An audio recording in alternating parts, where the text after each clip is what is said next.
গল্পের শুরুতে আমরা কায়া নামে একটা মেয়েকে দেখতে পাই যে তখন ঘোড়া নিয়ে পুরো শহরটা ঘুরে বেড়াচ্ছিল। আর তার ইচ্ছে ছিল একটাই ইম্পেরিয়াল কলেজে পড়ার, যেখানে শুধু ছেলেরাই পড়ে। অন্যদিকে আমরা গল্পের নায়কের সাথে পরিচয় হয়ে আসি, যে কিনা ঘোড়ার গাড়ি করে ঘুরতে বেরিয়েছে। হঠাৎ তার গাড়ির সামনে একটা মেয়ে চলে আসে, আর ওই মুহূর্তে কেউ ঘোড়ার পায়ের মধ্যে পাথর ছুঁড়ে মারে, যার কারণে ঘোড়াটি নিয়ন্ত্রণ হারায় আর দ্রুত ছুটতে শুরু করে। অন্যদিকে তার সহকারী সিয়েন বলে এই মাসে এই ঘটনা অনেকবার হয়েছে। আয়ান ওপাশ থেকে বলে যাই হয়ে যাক না কেন ঘোড়ার গতিবেগ কমাবে না। সিয়েন বলে সামনে যে আছে সে একটা টিচারের মেয়ে, এই কাজ আমরা কোনোভাবেই করতে পারি না, তাকে মেরে ফেলা যাবে না। ঘোড়ার সামনের মেয়েটার নাম ছিল লিন্ডা। লিন্ডা যখন দেখে ঘোড়া অনেক কাছে চলে আসে আর ঘোড়ার গতিবেগ কমছে না, তখন সে খুব ভয় পেয়ে যায়। আর অন্যদিক থেকে আমাদের হিরোইন মানে কায়া কোত্থেকে যেন এসে ঘোড়াটাকে কন্ট্রোল করে ফেলে, এবং নিজের আয়ত্তে নিয়ে নেয়। এরপর পরিবেশ স্বাভাবিক আসলে সে ওপাশ থেকে জিজ্ঞাসা করে যে তুমি ঠিক আছো। ওখান থেকে আমাদের নায়ক আয়ান কোনো উত্তরই দেয় না। এরপর সে পর্দা সরিয়ে জিজ্ঞাসা করতে গেলে আয়ান তাকে পর্দা সরাতে দেয় না। আয়ানের এই আচরণে কায়া খুব বিরক্ত হয়। কায়া নিচে নেমে লিন্ডাকে জিজ্ঞাসা করে তুমি ঠিক আছো। লিন্ডা এর উত্তরে ধন্যবাদ দেওয়ার বদলে কায়ার উপরে উল্টা খেপে যায়। কায়া এই আচরণে অনেক বিরক্ত হয় আর বলে তোমাকে আমি যেভাবে বাঁচিয়েছি ওরকম ভাবে এখন মেরিয়েও ফেলতে পারি। এটা বলে কায়া ওখান থেকে চলে যায়। আর এসব কথা ভিতরে বসে আয়ানও শুনছিল। সে কায়ার চলে যাওয়ার কথা শুনে মুচকি হাসি দেয়। এমন মনে হচ্ছিল যে সে কায়াকে অনেক আগে থেকে চিনে। কায়া এরপর তার ফ্রেন্ড জেমসের সাথে দেখা করতে একটা রেস্টুরেন্টে যায়। এমনকি সেম রেস্তোরাঁয় আয়ানও যায় তার ফ্রেন্ডের সাথে দেখা করতে। জেমস কায়াকে জিজ্ঞাসা করে তোমার হঠাৎ আবার এখানে ফিরে আসার কারণ কি। কায়া বলে সে ইম্পেরিয়াল কলেজে ভর্তি হতে চায় যে কোনোভাবে। জেমস এটা শুনে বলে তুমি কোনোভাবে ইম্পেরিয়াল কলেজে ভর্তি হতে পারো না, কারণ সেখানে শুধু ছেলেরাই পড়ে। কায়া বলে সে জানে কি করে ভর্তি হতে হয়। এমনকি কায়া যখন তার বড় ভাই হানের সম্পর্কে জেমসকে বলতে যাবে, তখনই হঠাৎ বাইরে থেকে চিল্লাচিল্লি শব্দ আসে। কায়া বাহিরে গেলে ওখানে আবার লিন্ডাকে দেখতে পায়। ওদের আবার দেখা হতে দুজনেই অবাক হয়ে যায়। আর লিন্ডা আগের বারের মতনই কায়ের সাথে খারাপ আচরণ করতে থাকে। তখন জেমসের অনেক রাগ হয়ে যায়। আর জেমস লিন্ডাকে বলে তুমি কি জানো না সে গ্র্যান্ড কমান্ডার হারশার্টের মেয়ে। লিন্ডা এই কথা শুনে কায়াকে বলে আচ্ছা তুমি সেই মেয়ে যে সবসময় ফ্রন্টিয়ার ফরেস্টে কাটিয়েছো। আচ্ছা বাদ দাও, তুমি এখানকার নিয়ম সম্পর্কে কিছুই জানো না। তোমার কারণে আমি আমার ফিয়ন্সের সামনে অপমানিত হয়েছি। এই কথা পাশ থেকে আয়ান ও তার বন্ধু শুনে নেয়। ওর বন্ধু হাসতে হাসতে বলে ওই মেয়ে তোমাকে ওর ফিয়ন্সে ভাবছে। আচ্ছা তাহলে তোমাদের বিয়ে কবে হচ্ছে। তাদের কথাবার্তায় এক পর্যায়ে আমরা বুঝতে পারি আয়ান কার ভাইকে চিনত। এরপরে সিন কায়ের দিকে চলে গেলে আমরা দেখতে পাই একটা ওয়েটার কিছু একটা ফেলে দেয়, লিন্ডা তাকে শাস্তি দিতে যায়। আর কায়া এ সময় খুব রেগে যায়। কায়া বলে আমি এখানকার নিয়ম সম্পর্কে জানি না, আর কে তোমার ফিয়ন্সে তাও জানি না, তাই শুধু শুধু ঝামেলা করো না, আর ওই ওয়েটারটাকেও শাস্তি দিও না। লিন্ডা বলে আচ্ছা এখনকার মতো আমি ওকে ক্ষমা করে দিব, কিন্তু এর বদলে তোমাকে আমার একটা জিনিস আয়ানের কাছে দিতে হবে। এমনকি তোমাকে আমি কিছুদিনের সময় দিব। এর মধ্যে যদি আয়ান ওটা অ্যাকসেপ্ট করে নেয় তাহলে আমি সবার সামনে তোমার কাছে ক্ষমা চাবো, আর তোমাকে কখনো বিরক্তও করবো না। আর তুমি যদি চ্যালেঞ্জ হেরে যাও তাহলে তোমাকে স্টেজে উঠে সবার সামনে সবাইকে খুশি করতে হবে। এটা বলে লিন্ডা তো ওখান থেকে চলে যায়। এরপরে জেমস কায়াকে বলে তুমি এই চ্যালেঞ্জ হেরে যাবে, কারণ আয়ান ওই পাউচ কখনোই নিবে না। এরপর আয়ান ওদের সামনে আসে, আর কায়া কোনো কিছু না ভেবেই আয়ানকে ওই পাউচ দিয়ে দেয় আর বলে আমাদের আবার দেখা হওয়ার খুশিতে এই পাউচটা তোমাকে দিলাম। জেমস ওকে বলে এটা তুমি কি করছো, কাউকে পাউচ দেওয়ার মানে তোমার মনে ওর জন্য ফিলিংস আছে।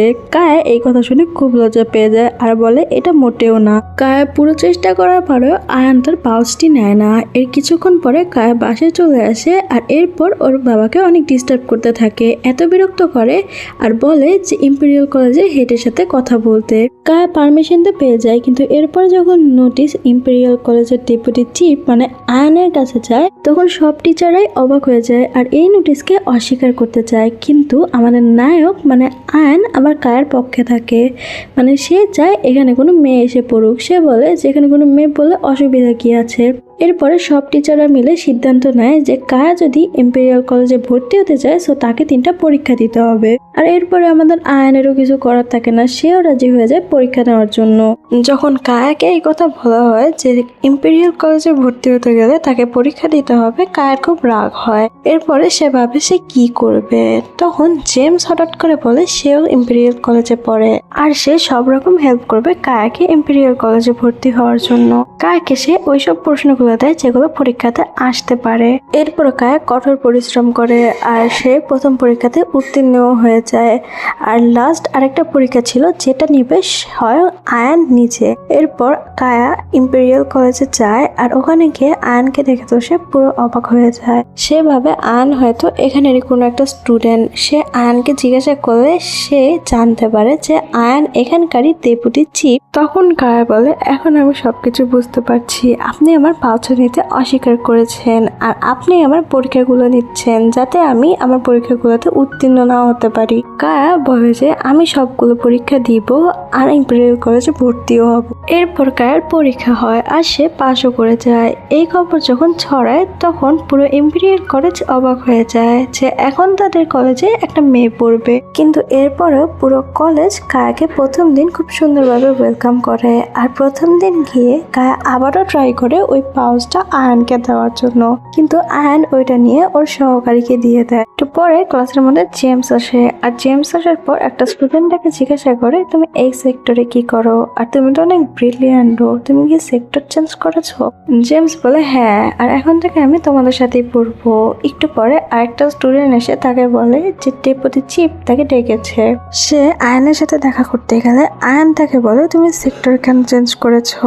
জেমস তখন বলে কায়া আমাদের কলেজের নতুন ছাত্রী আর আমি তাকে হেল্প করতে চাই, এজন্যই আমি সেক্টর চেঞ্জ করেছি। এটা শুনে আয়ান আর কিছু বলে না আর তাকে অনুমতি দিয়ে দেয়। এরপর কায়া জেমসকে খুঁজতে খুঁজতে আয়ানের ওই ঘরে চলে আসে আর সে দেখতে পায় আয়ান আত্মহত্যা করতে যাচ্ছে। কায়া আয়ানকে বাঁচায় আর বাঁচানোর পরে বলে আপনি এটা কি করতে যাচ্ছিলেন? ওখানে তার সহকারী বলে সে আত্মহত্যা না, সে তার একটা কেসের তদন্ত করছিল। আয়ান একটু কঠোর হয়ে কায়াকে জিজ্ঞাসা করে তুমি এখানে কি করছো? কায়া বলে আমি আপনার সাথে দেখা করতে এসেছি। আয়ান রেগে গিয়ে বলে তুমি এখানে পড়াশোনা করতে আসছো আর পড়াশোনায় মনোযোগ দাও, এসব উল্টাপাল্টা কাজ করো না। আর ওখান থেকে কায়াকে চলে যেতে বলে। কায়া যাওয়ার সময় তার পাউচটা ওই ঘরেরই একটা কর্নারে রেখে যেতে যায়, কিন্তু ওইটা ডেপুটি চিফ দেখে ফেলে, মানে আমাদের নায়ক। আর সে বলে ওই পাউচটা তাকে ওখান থেকে নিয়ে যেতে। কায়া চুপচাপ ওই পাউচটা নিয়ে ওখান থেকে চলে আসে। এরপর জেমসের সাথে দেখা হলে জেমস বলে তুমি কোথায় ছিলে? কায়া বলে আমি আয়ানের সাথে দেখা করতে গিয়েছিলাম। আর এটা বলে যে আয়ান আত্মহত্যা করতে গিয়েছিল।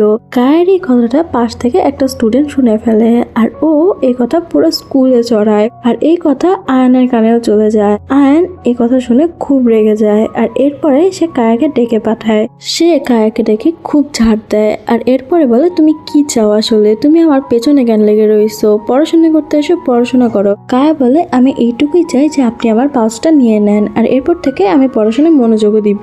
আয়ান তখন বলে আচ্ছা তুমি যদি এই মুহূর্তে আমাকে পাউচটা দিতে পারো তাহলে আমি পাউচটা নিয়ে নিব।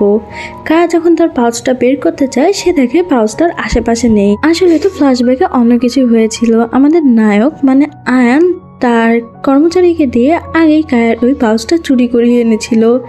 আর এরপরে কায়া যখন ওটা খুঁজে পায় না ও চুপচাপ তার ক্লাসরুমে চলে যায়। আয়ান এরপর ওর কর্মচারীকে বলে এই পাউচটা কায়ার ডেস্কে রেখে আসতে, এমনকি এই ডেস্কটা কোথায় আছে ওটাও বলে দেয়। কিন্তু কর্মচারী ভুল করে পাউচটা অ্যাডভোকেট টেবিলে রেখে আসে। এরপর অ্যাডভিক সহ পুরো ক্লাস যখন ওই পাউচটা দেখে ওরা ভাবে কায়ার মনে অ্যাডভিককে নিয়ে কোনো না কোনো ফিলিংস রয়েছে। অ্যাডভিকেরা যেহেতু খুব খুশি হয় আর কায়া যখন ক্লাসরুমে আসে পুরো ক্লাসটা অ্যাডভিক কায়ের দিকে তাকিয়েছিল। এটা কায়ের অনেক অদ্ভুত লাগে। এরপর অ্যাডভিক কায়াকে লেকের পাশে দেখা করতে বলে। কায়া ক্লাস শেষে যখন লেকের পাশে চলে যায় অ্যাডভিক তাকে ওই পাউচটা দেখায় আর বলে তোমার মনে কি আমাকে নিয়ে কোনো ফিলিংস রয়েছে? ওই সময় আয়ান ও তার সহকারী একটা পাশে দাঁড়িয়েছিল আর এসব দেখে আয়ান তার সহকারীর দিকে রাগি চোখ নিয়ে তাকায় আর তাকে ওখান থেকে নিয়ে যায়। আর এই পুরো বিষয়টা কায়া দেখে ফেলে আর এরপরে কায়া বুঝতে পারে পুরো বিষয়টা কি হয়েছে। পরে কায়া আরফিককে বলে যে না, এই পাউচটা এখানে আমি রাখিনি আর এটা ভুলবশত হয়ে গেছে। আর এই নিয়ে তাদের মধ্যে অনেকটা কথা কাটাকাটিও হয়ে যায়। আর এইসব কথা অ্যাডভিকের সহপাঠীরা পাশ থেকে শুনে ফেলে, যার জন্য অ্যাডভিকের অনেক কষ্ট লাগে আর রাগও হয়। একটু পরে কায়া ওই পাউচটা নিয়ে আয়নের কাছে যায় আর গিয়ে বলে আপনি এসব করিয়েছেন, আপনি আমার পাউচটা চুরি করিয়েছিলেন তাই না? আয়ন তার সহকারী থেকে রাগের দৃষ্টিতে তাকায় আর ওর সহকারী তখন ওখান থেকে পালিয়ে যায়। আর আয়ন এরপর বলে হ্যাঁ আমিই করিয়েছিলাম, কারণ তোমার এই পাউচ আমি নিতে চাইনি। এই কথা শুনে কায়ার মনে অনেকটা কষ্ট লাগে। এরপর অ্যাডভিক ওর কিছু ফ্রেন্ডকে নিয়ে কায়ার উপর প্রতিশোধ নিবে ভাবে, এজন্য তারা কায়াকে পানিতে ফেলার জন্য ওকে দৌড় করাতে থাকে। কিন্তু কায়া উল্টা অ্যাডভিককে পানিতে ফেলে দেয় আর এরপর ও অনেক বেশি হাসতে থাকে। আর তারপর আমাদের হিরো চলে আসে ওই সিনের মধ্যে। আয়ন সবাইকে অনেক বকাবকি করে আর এরপর কায়ার মাথায় দুষ্টু বুদ্ধি জাগে আর সে আয়নকে যায় পানিতে ফেলে দিতে, কিন্তু সে নিজেই পিছলে পড়ে যেতে চায়। আর তখন আয়ন তার হাত ধরে ফেলে আর কায়া আর আয়ন দুজনে মিলে একসাথে পানিতে পড়ে যায়। পানি থেকে ওঠার পর আয়ন কায়ার দিকে রাগী দৃষ্টিতে তাকায় আর বলে তুমি এটা কি করলে? কায়া হাসতে হাসতে বলে আপনি তো অনেক ভিজে গেছেন, আপনার শরীর খারাপ করবে, চান কাপড় চেঞ্জ করে আসেন। আয়ন তখন তাকে কিছুই বলে না আর গসগস করতে করতে ওখান থেকে চলে যায় ড্রেস চেঞ্জ করতে। কায়া ক্লাসরুমে গেলে কিছু ছাত্র ভাবে কায়াকে র্যাগিং করবে আর কায়া উল্টো তাদের উপরে তাদের প্ল্যান অ্যাপ্লাই করে আর এরপর বলে এরপর থেকে এসব কিছু করলে এর থেকেও বড় কিছু হবে। আমরা দেখতে পাই আয়ন ড্রেস চেঞ্জ করে এসে বসেছে আর তার সহকারে তার জন্য একটু স্যুপ নিয়ে আসছে। আয়ন জিজ্ঞাসা করে কায়া কেমন আছে? সে বলে কায়া ভালোই আছে আর সেই আপনার জন্য স্যুপ পাঠিয়েছে যাতে আপনি তাড়াতাড়ি সুস্থ হয়ে যান। এই কথা শুনে আয়ন স্যুপটা রেখে দেয়। একটু পরে একটা শিক্ষক আসে আর কায়ার নামে বিচার দেয়, বলে সে কিছু স্টুডেন্টকে র্যাগিং করছে। আয়ন এই কথা শুনে কায়ার সাপোর্ট নেয় আর বলে এটা স্টুডেন্টের বিষয়, এই বিষয়ে আমাদের নাক গলানো উচিত না। ওই টিচারটা চলে যাওয়ার পর আয়নের সহকারী আয়নকে বলে আপনি তো কায়ার উপর রেগেছিলেন, তাহলে আপনি কেন তার সাপোর্ট নিলেন? আয়ন বলে আমি নিজেই তাকে শাস্তি দিতে চাই, যার জন্য তাকে আমি আপাতত জন্য বাঁচিয়ে দিয়েছি। এর পরের ক্লাসে আয়ন সবাইকে কি করে ক্রাইম ইনভেস্টিগেশন করতে হয় এটা শিখায় আর প্রতিবার কায়াকে ডেড বডি বানায়। কায়া ব্যাপারটা বুঝতে পারে যে আয়ন এসব ইচ্ছে করেই করতেছে। ক্লাসের পরে কায়া একটা কুকুরের সাথে কথা বলতেছিল আর বলতেছিল আমার ভাই আমাকে বলতো যে আমি যখন হোয়াইটকে খুঁজে পাবো ওই হোয়াইট আমাকে সব বিপদ থেকে রক্ষা করবে আর তখন আমি ওই হোয়াইটকে দিয়ে আয়নকে প্রচুর মার খাওয়াবো। এই কথা আবার আমাদের নায়ক মানে আয়ন পেছন থেকে শুনে ফেলে। আয়ন কায়ার কাছে আসে আর তখন কায়া ওকে জিজ্ঞাসা করে তুমি তো এই কলেজের ডেপুটি চিফ, তুমি কি আমার ভাই বা হোয়াইটকে চিনো? আয়ন তার কথা ইগনোর করে আর বলে যাও ক্লাসে যাও। এরপর কায়া ওখান থেকে চলে যায়। পরদিন আর্চারের ক্লাস হচ্ছিল, সেখানে অ্যাডভিক ঘোড়ায় চড়ে আর্চারি করছিল। হঠাৎ ঘোড়াটা বেসামাল হয়ে যায় আর অ্যাডভিককে ঘোড়া থেকে ফেলে দেয়। কায়া বিপদ বুঝে ঘোড়াটাকে সামলানোর জন্য ঘোড়ার উপরে উঠে পড়ে, কিন্তু কায়া নিজেও ঘোড়াটাকে সামলাতে পারছিল না। এই অবস্থা দেখে আমাদের হিরোর ওখানে এন্ট্রি হয়, মানে আয়ন ঘোড়ার উপরে উঠে যায় আর ঘোড়াটাকে সামলানো ট্রাই করে। ঘোড়াটাকে তো আয়ন সামলে ফেলে, কিন্তু যতক্ষণ ওই ঘোড়াটাকে সামলাচ্ছিল কায়া শুধু আয়নের দিকেই তাকিয়েছিল। মানে এই জায়গায় একটা জোস সিন হয়েছে, একদম মনে লাগার মতো। অ্যাডভিক যখন বুঝতে পারে কায়া তাকে বাঁচিয়ে নিয়েছে, অ্যাডভিকের সব রাগ কায়ার উপর থেকে চলে যায় আর পরবর্তীতে অ্যাডভিক কায়ের সাথে ফ্রেন্ডশিপ করে নেয়। আর অ্যাডভিকের সাথে ফ্রেন্ডশিপ করতে দেখে পুরো ক্লাস কায়ের সাথে ফ্রেন্ডশিপ করে নেয়। আর্চারের ক্লাস শেষ হতেই আয়ন তার বন্ধুর সাথে দেখা করতে যায় আর সে ও তার বন্ধু মিলে ওই পুরোনো বাড়িতে যায় কিছু প্রমাণ কালেক্ট করতে। প্রমাণ নেওয়ার পর রাতে তারা একটা জায়গায় বসে কথা বলতেছিল আর তখন বুঝতে পারে যে কেউ তাদের পিছু নিয়েছে। আয়ন তাকে ধরতে গেলে সে কায়ার বাড়ির জানলা দিয়ে পালিয়ে যায়। আয়নও তার পিছে করতে করতে কায়ার বাড়িতে ঢুকে যায়, কিন্তু সে ওকে কোথাও খুঁজে পায় না, বরং সে কায়ার ওয়াশরুমে চলে যায় যেখানে কায়া গোসল করছিল। আর সে হঠাৎ করে আয়নকে দেখে চিল্লাতে শুরু করে আর বলে তুমি এখানে কি করছো? আয়ন একটু ঘাবড়ে গিয়ে বলে যে আমি তোমার সাথে দেখা করতে এসেছি। কায়া বলে না, আমি তোমাকে মোটেও বিশ্বাস করি না, তুমি আমাকে গোসল করতে দেখতে এসেছো। আয়ন বলে আসলে একটা লোক এখান দিয়ে গিয়েছিল, যার জন্য আমি ওকে ধরতে এসেছি। কায়া বলে আমি এবারও তোমাকে বিশ্বাস করি না। আয়ন বলে আচ্ছা ঠিক আছে, তুমি বিশ্বাস না করলে আমি সব কথা তোমার বাবাকে গিয়ে বলে দিচ্ছি। কায়া বলে না প্লিজ এটা করো না, এর চাইতে তুমি যেখান দিয়ে এসেছো ওখান দিয়ে চলে যাও, কে দেখে পেলে শুধু শুধু একটা অকারেন্স হবে। পরদিন সকালে সবাইকে মিউজিক শেখানো হচ্ছিল আর হঠাৎ করে কায়াকে ভায়োলিন বাজাতে বলা হয়, কিন্তু ওই সুর অনেক বেশ উঠেছিল। কায়া এরপর সকল টিচারকে বলে যে আমি ভায়োলিন বাজাতে পারি না, কিন্তু আমি খুব ভালো গান করতে পারি, আমি কি গান করব? সব টিচারের সম্মতিতে ও গান করতে শুরু করে আর ওই গান আয়ানের কানে চলে যায়। আয়ানের হঠাৎ করে মনে পড়ে তার বন্ধু হান মানে কায়ারই ভাই এই গানটা আগে গাইতো। আয়ান ওখানে আসে আর ওই গানের জন্য মিউজিক বাজাতে শুরু করে, যেটা শুনে আবার কায়ার মনে একটু সন্দেহ জাগে। তারপর গান শেষ হলে কায়া আয়ানের কাছে যায় আর আবার ওর ভাই হানের বিষয়ে জিজ্ঞাসা করে, কিন্তু এবারও আয়ানের উত্তর সেম ছিল যে আমি হানকে চিনি না। আর তারপর আয়ান ওখান থেকে চলে যায়। এরপর কায়া কলেজের আর্কাইভে চলে যায় আর ওখানে বই চেক করতে থাকে। ওখানে অনেক নামের মধ্যে একটা নাম মিসিং ছিল। কায়া ভাবে ওইটা হয়তো আয়ানেরই নাম। হঠাৎ পেছন থেকে আয়ান চলে আসে। আয়ান পেছন থেকে বলে কলেজের রুলের মধ্যে স্পষ্টভাবে লেখা আছে যে টিচারের অনুমতি ছাড়া আর্কাইভে আসা যাবে না, তাহলে তাকে কলেজ থেকে বহিষ্কার করা হবে। কায়া এই কথা শুনে অনেক ভয় পেয়ে যায়, কিন্তু আয়ান বলে তুমি চিন্তা করো না, আমি তোমাকে এখনকার মতো ক্ষমা করে দিচ্ছি, কিন্তু এর শাস্তি হলো তুমি এখন কলেজের সমস্ত রুল মুখস্থ করবে। আমরা দেখতে পাই জেমস আর কায়া যখন কলেজের বাইরে গিয়েছে, হঠাৎ তাদের সামনে লিন্ডা চলে আসে আর লিন্ডা কায়াকে বলে তোমার সময় আর কিছুদিন বাকি আছে, কিন্তু এখনো আমার পাউচটা আয়নের কাছে পৌঁছায়নি। কায়া এই বিষয় নিয়ে ভাবতে ভাবতে সে তার সহকারীকে জিজ্ঞাসা করে যে আয়নের কি খাবার পছন্দ। সে ওই খাবারটা বানানোর চেষ্টা করে আর বানিয়েও ফেলে, যাতে আয়ন এটা দেখে খুশি হয়ে তার পাউচটা নিয়ে নেয়। সে আয়নের কাছে খাবার নিয়ে যায়, কিন্তু আয়ন খাবারটা খেতে অস্বীকার করে। পরে কায়া রাগ করে নিজেই খাবারটা খেতে শুরু করে, কিন্তু হঠাৎ কায়া কি একটা হয়ে যায়, তার অসম্ভব মাথা ঘুরতে শুরু করে। এটা দেখে আয়ন নিজেও ভয় পেয়ে যায় আর ডাক্তার ডাকতে বলে। আর আমাদের নায়িকা মানে কায়া অজ্ঞান অবস্থায় আয়নকে একটা যাক পরে সিনে যায়। আয়ন ডাক্তার পাঠায়, কিন্তু কোনো ডাক্তারের দ্বারা একে ঠিক করা পসিবল ছিল। যে ডাক্তার ওকে ঠিক করতে পারবে সে একটু আগে অন্য এলাকায় যাওয়ার জন্য বেরিয়ে গিয়েছে। আয়ন ও তার সহকারী দ্রুত যায় ওই ডাক্তারকে আনতে, কারণ সে বেশি দূর যেতে পারে নাই। ডাক্তার এসে কায়াকে বিপদ মুক্ত করে আর তখন আয়ন ও তার বন্ধু মিলে খুঁজতে শুরু করে এই কাজ কে করেছে, যে বিষ খাবারেও পাওয়া গেল না। আয়ন এরপর কায়ের কাছে চলে যায়। কায়া হঠাৎ করে আয়নকে দেখে ঘাবড়ে যায় আর বলে আমার কি হয়েছিল। বলে যে তুমি আপাতত সুস্থ আছো, কিন্তু এই কাজ কে করেছে বুঝতে পারছি না। কায়া আয়ানকে বলে আমি পুরোপুরি সুস্থ হয়ে গেলে আপনাকে এই কাজে সাহায্য করব। আয়ান সাহায্য নিতে মানা করে দেয় আর বলে তুমি সুস্থ হলে কিছুদিন কলেজে এসো না। কিন্তু কায়ার মন এটা জানার জন্য অস্থির হয়ে যায় যে কে তাকে বিষ দিয়েছিল। সে এটা জানার জন্য চুপি চুপি কোল্ড স্টোরেজে চলে যায়, যেখানে কিনা পয়জনের স্যাম্পল পাওয়ার আশা থাকতে পারে। সে ওখানে গিয়ে আয়ানকে দেখে ফেলে আর আয়ানও তাকে দেখে ফেলে। আয়ান তাকে খুব বকা দেয়, বলে যে তোমাকে না আমি কলেজে আসতে নিষেধ করেছিলাম। তারা স্যাম্পল খুঁজতে থাকে একসাথে মিলে আর স্যাম্পলটা পেয়েও যায়। আর এর মধ্যে কোন যেন একটা কর্মচারী এসে তাদের কোল্ড স্টোরেজের দরজা আটকে দিয়ে যায়। তারা দুজনেই সেখানে আটকা পড়ে যায়। এরপরে খায়ের ঠান্ডায় এক সাইডে বসেছিল। আয়ান তার মনোযোগ ঘোরানোর জন্য তার কাছে চলে যায় আর তাকে বলে আমরা যখন এখান থেকে বেরিয়ে যাব তোমাকে আমি হোয়াইটের সাথে দেখা করিয়ে দিব। কায়া বলে তাহলে আমার আরেকটা ইচ্ছা রাখো, আমার এই পাউচটা তুমি তোমার কাছে রেখে দাও। আয়ান বলে আগে তো আমরা এখান থেকে বেঁচে ফিরি, তারপরে এই নিয়ে ভেবে দেখবো। কায়া আর আয়ান এরকম গল্প করতে করতে ওখানে 2 ঘন্টা কেটে যায় আর তারপর তাদের সহকারী এসে তাদেরকে ওখান থেকে বাঁচিয়ে নেয়। কায়ার পা ঠান্ডায় পুরো ফ্রিজ হয়ে গিয়েছিল, যার জন্য সে হাঁটতেও পারছিল না।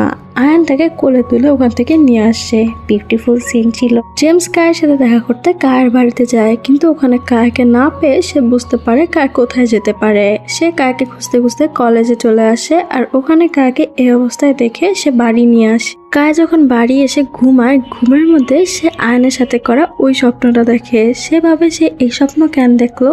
সে স্বপ্ন ভাবলে কি হয়েছে, আমরা তো আগে থেকেই জানি যে এটা তার সাথে অলরেডি বাস্তবে হয়েই গিয়েছে। পরদিন ছিল চ্যালেঞ্জের লাস্ট ডেট। সে আয়নকে ওই পাউচটা যখন দিতে যায়, তাকে একটা কর্মচারী বলে যে আয়ন এখন বাড়িতে নেই, সে কোনো একটা কাজে বাইরে গিয়েছে।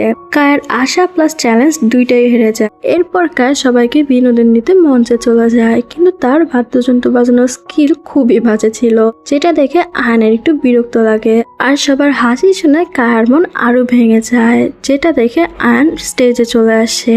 আর ওইটা দেখে আমাদের লিন্ডা ভিতর থেকে জ্বলে পুড়ে ছারখার হয়েছে। এনিওয়েজ আমাদের হিরো সবাইকে বলে কায়া বাদ্যযন্ত্র বাজাতে পারে না, কিন্তু সে খুব সুন্দর গান করতে পারে।